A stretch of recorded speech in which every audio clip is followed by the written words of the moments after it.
Jangankan harta kami, jangankan anak kami, jangankan suami kami, jangankan rumah kami, jangankan jabatan kami. Inna lillah. Diri kami ini pun milik Allah, bukan punya kami. Kalau dia yang punya, apa salahnya diambil? Maka ketika harta diambil, salah satu yang membuat manusia kehilangan ketika dia merasa memiliki. Ini punya saya, ini milik saya. Kalau orang sudah terlampau memiliki, maka ketika hilang muncul kekecewaan. Maka jangan pernah merasa memiliki hak mutlak. Ini rumah punya siapa? Rumah punya saya, namanya nama saya. Tapi itu titipan Allah, kapan dia mau diambil. Kalau yang menitipkan mengambil, tempat penitipan barang, kita cuma tukang jaga. Pak, titip helm ya, ya, ini nomornya. Pak, titip mobil ya, ya, ini parkirnya. Pak, titip HP ya, ya, ini. Pak, titip tas ya, ya. Kita cuma penjaga barang titipan. Lalu ketika pemiliknya mengambil, kenapa marah? Orang bukan punya kita kok. Ketika salah sangka, makanya kita ini selalu sering salah sangka. Kita sangka punya kita, padahal bukan punya kita. Makanya ujung surat Al-Baqarah, baca setiap hari. Asar dibaca sekali, subuh dibaca sekali dalam maksurat. Lillahi ma fis samawati wa ma fil ardh. Itu bukan mantra. Orang baca cepat karena ingin mau baca cepat maksurat. Lillahi ma fis samawati wa fil ardh. Itu bukan mantra. Kita sedang diingatkan pagi sekali, sore sekali. Lillahi ma fis samawati wa ma fil ardh. Apa yang di langit, apa yang di bumi, lillah, bukan punya kamu. Kenapa? Kalau sampai kita katakan punya kita, lalu ketika dia hilang, kita stres, kita depresi. Orang yang kehilangan anak, dia tidak sedih. Kenapa? Karena itu pergi duluan, nanti dia akan menyusul belakang. Suami kehilangan istri, dia tak sedih. Kenapa? Karena sudah dibawa ganti yang baru, Pak Ustaz. Bukan. Dia tak sedih, kenapa? Karena dia tahu nanti saya akan berjumpa dengan dia di tempat yang lebih kekal abadi. Sekarang kalau saya hidup sama-sama dia, dia tua, dia keriput, dia sakit, dia mati. Nanti saya berjumpa lagi dengan dia. Di mana? Di tempat kekal abadi yang tak pernah sakit, tak pernah mati. La yadkhulul jannata ajuzun. Nenek-nenek tak masuk surga. Menangislah si nenek tadi begitu jumpa dengan Nabi. Kamu kenapa nangis? Kata Nabi. Ya Rasulullah, aku tersinggung ucapanmu. Kau bilang nenek-nenek tak masuk surga.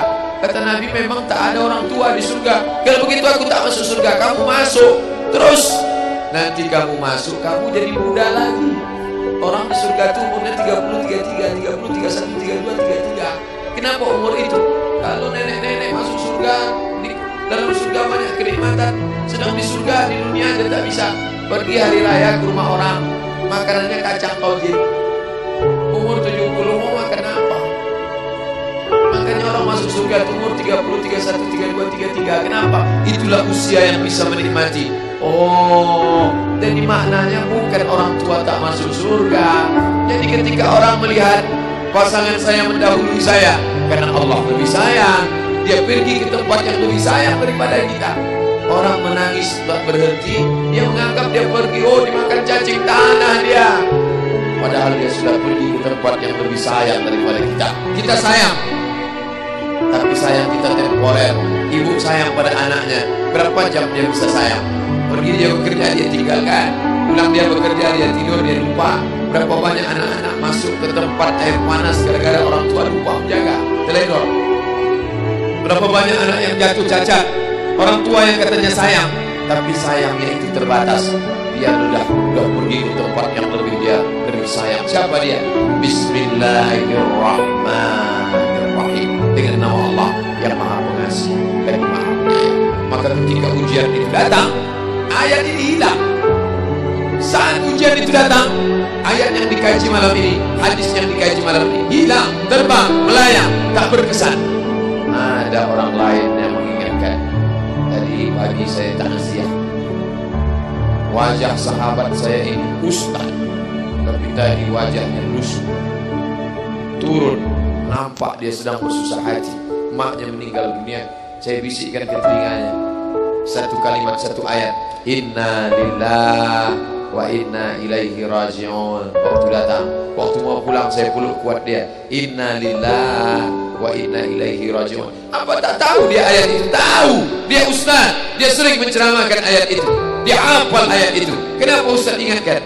Hari itu ayat itu hilang dari kepalanya. Yang terbayang adalah wajah ibunya yang dulu membesarkan dia 9 bulan 10 hari menyusukannya, 2 tahun membesarkannya, 9 bulan 10 hari mengandungnya, 2 tahun dia susukan, mengalir darah si ibu dalam badannya. Saat melihat ibunya terbujur kaku, hilang ayat itu, hilang hadis itu.